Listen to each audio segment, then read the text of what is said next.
Are we looking at a new civil war? 25 Republican governors are backing him, including, as you zoom in on Oklahoma, there he is, Kevin Stitt. Tensions between Texas and the Biden administration have reached a boiling point as the Lone Star State continues to defy an emergency injunction from the Supreme Court and block federal border agents into the state to cut razor wire it's been installing over the past few weeks. For us, for Oklahomans, I think for most Americans, this is just common sense.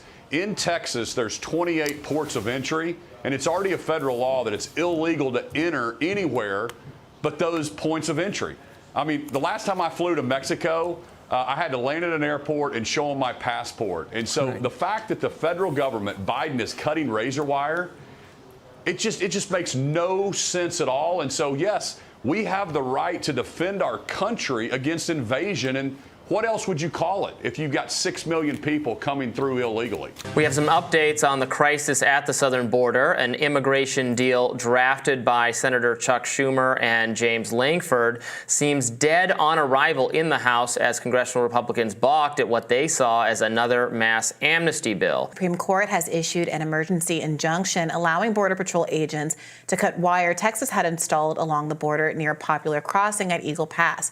Litigation continues over other Texas immigration policies, including floating barriers in the Rio Grande. They wrote, "We stand in solidarity with our fellow Governor Greg Abbott and the state of Texas in utilizing every tool and strategy, including razor wire fences, to secure the border. We do it in part because the Biden administration is refusing to enforce immigration laws already on the books and is illegally allowing mass parole across America of migrants who entered our country illegally." But it wasn't just Republicans who backed Abbott's decision to buck the feds. Presidential hopeful RFK Jr. wrote, "Texas is right. Biden's failure to secure the border leaves states no choice but to take matters into their own hands. As president, I will end this humanitarian crisis once and for all. I will secure the border and destroy the business model of the drug cartels." So the Supreme Court had a 5-4 decision Monday that said Border Patrol agents are entitled to cut the razor wire. We know that last week 3 migrants, a woman and her 2 children, were stuck on the razor wire. They drowned. The claim was that, Border Patrol was going to cut the wire so that they would not be killed and drown, and the National Texas Guard, or the Texas National Guard, prevented that. The Border Patrol from saving, these 3 migrants. And so it seems to me that the decision was made by the Supreme Court because handling migrants crossing the border is not something that should be met with, the death penalty. There should not be, a preventative measure from migrants entering the United States that could kill them. It seems reasonable to me, Amber. I'm sure you believe that there's something else going on here.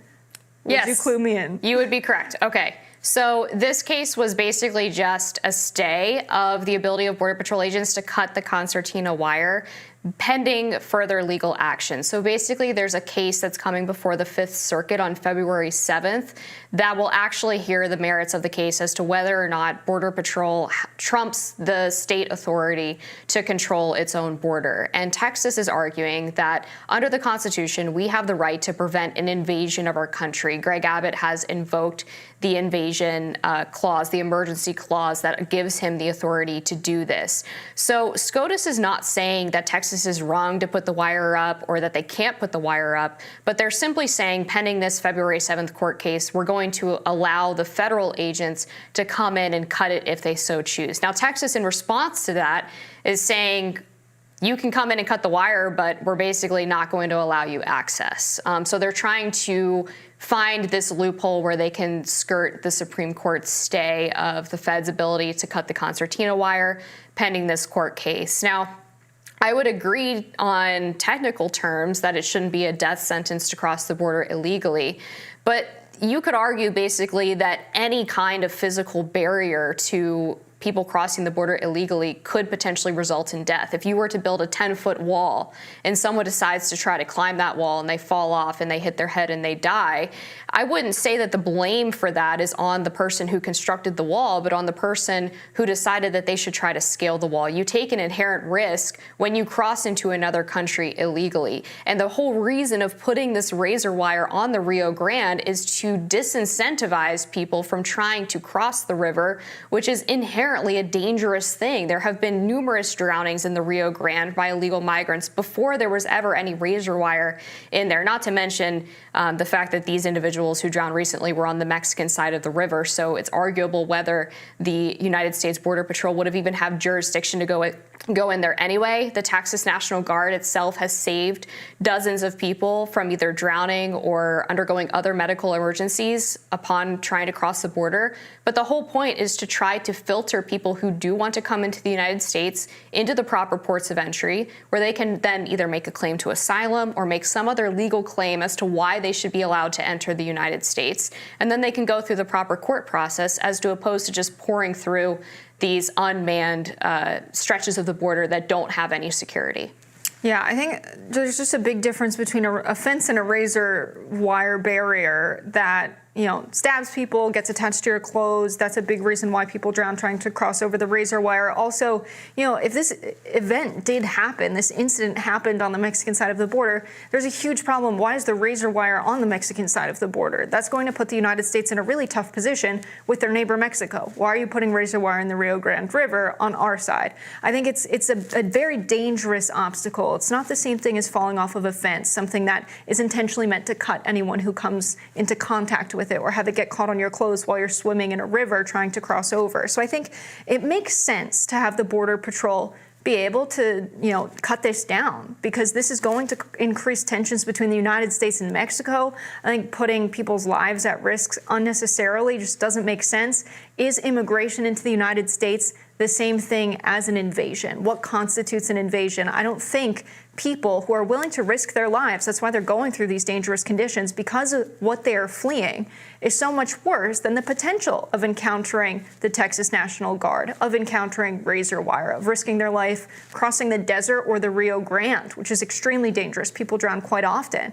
So really, these are people that are making a big risk because they've deemed their life in Mexico worth taking that risk. And a lot of the dangers in Mexico are thanks to U.S. intervention across Latin and Central America. And so when you have Representative Mike Collins, quoting the Constitution, Article 4, Section 4, saying, the U.S. shall guarantee to every state in this union a Republican form of government and shall protect them against invasion. And so it's not the states' rights to protect themselves against invasion. They could say, we don't agree with what the federal government is doing, but at the end of the day, that's a U.S. border, not just the Texas border. Maybe they'll end up succeeding, and maybe it will be, Texas and Mexico. I mean, the argument would be then that the federal government has failed in its duty to protect the states, and so the states have had to then protect themselves, because the federal government fundamentally right now is refusing to enforce immigration policy as it sits on the books. And what Texas is doing is simply enforcing the policy that the federal government has signed on to. So there's not an inconsistency between federal law and what Texas is doing to try to secure its border. I would argue that this absolutely would qualify as an invasion. When we just look at the sheer numbers of people who are coming across the border, we've seen, I believe, somewhere between 6 and 8 million just since the beginning of the Biden administration. That's more than the population of many U.S. states.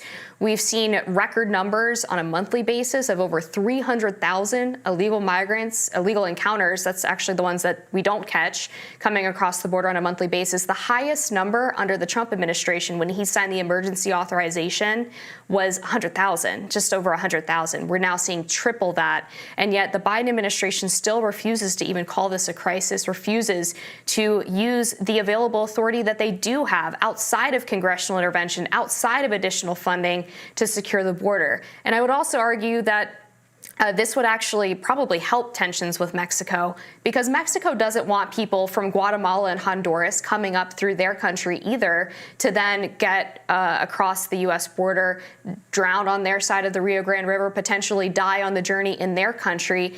It's a humanitarian requirement, I think, to not incentivize people with our policies to make that dangerous trek, where a vast majority of them are paying tens of thousands of dollars to coyotes who don't care about their life. It's essentially human trafficking. We've seen statistics suggesting that as many as 70% of women who come on the journey to the United States are sexually assaulted on their way, to the point that mothers are giving their 10-year-old daughters birth control so that they don't get pregnant when they're raped by the coyotes or the males who are on them with them on these journeys. And so to me, not securing the border, not changing policy to prevent people from wanting to come here because they think that they're going to get catch and release. The vast majority of these people do not qualify for asylum, so they can say they maybe want more economic opportunity. But about 90% of the people who claim that they get asylum because of either political implications or gangs or violence or whatever else they're claiming don't qualify. The asylum rules are very specific in our country, and 90% of them aren't going to get that because they simply want to come here for a job, which is understandable. It's fine for people to want that, but that doesn't mean that we have to abandon all standards at the border and allow more than the population of most U.S. states to come across on a biannual basis just because we feel bad. What about the care for our own citizens? Shouldn't their concerns come first, considering they're the ones paying taxpayer money to our government to help take care of them? And we're failing on pretty much every measure for our citizens here in the United States. I would credit that to, the corporate capture of the United States economy. They could very well, pay their workers a living wage and they would have the resources they need to survive. They don't have to get that from the government. But what's going on at the border, it seems as though the situation you have of people crossing over, they want to migrate to the United States. They're not coming here to take over the country. They're not coming here to intentionally wreak havoc and cause violence. This is not the kind of invasion that you would use that same word for Russia invading Ukraine. This is not an invasion. These are people coming to the United States to live, to work, to start a life. What they need is processing centers. So to have the National Guard of Texas and many residents of Texas say it seems that we're at war with the federal government because the federal government, the Supreme Court, which is majority conservative, ruled that they were allowed, the Border Patrol agents, to cut down razor wire that was killing migrants trying to cross. So as soon as the federal government said you can't kill Mexican immigrants coming to the United States or immigrants from Latin and Central America from coming to the United States, then they're at war. It's not, hey, you won't give us the processing money we need. There are a lot of migrants coming to the United States. It seems very clear from this line of thinking that they really do just want to kill migrants as they cross the border. I just disagree entirely with the framing that Texas is killing migrants by securing the border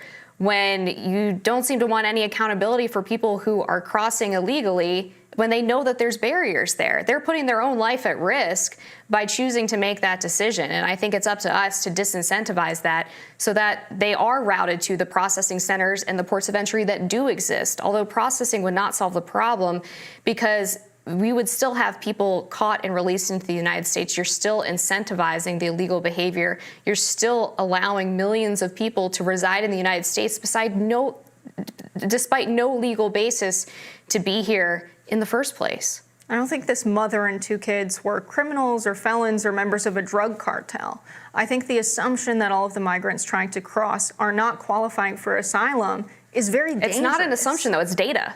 You can look at the DHS data of the percent of cases who go through asylum courts actually qualify for asylum. Something like 10%. I don't think that means we have to put razor wire at the border that causes migrants to drown. There's a legal process for migration. People can come into the United States and stay for a period of time before they're considered citizens or before they have to get paperwork to be in the United States. And so there are migration processes that are clearly not willingly being followed by the state of Texas. They're not being followed by the people who are crossing illegally. They can go to a port of entry and claim asylum if they think they have a legitimate claim. Instead, they're trying to cross between ports of entry because they know they're not going to get asylum and they don't qualify for the legal standard.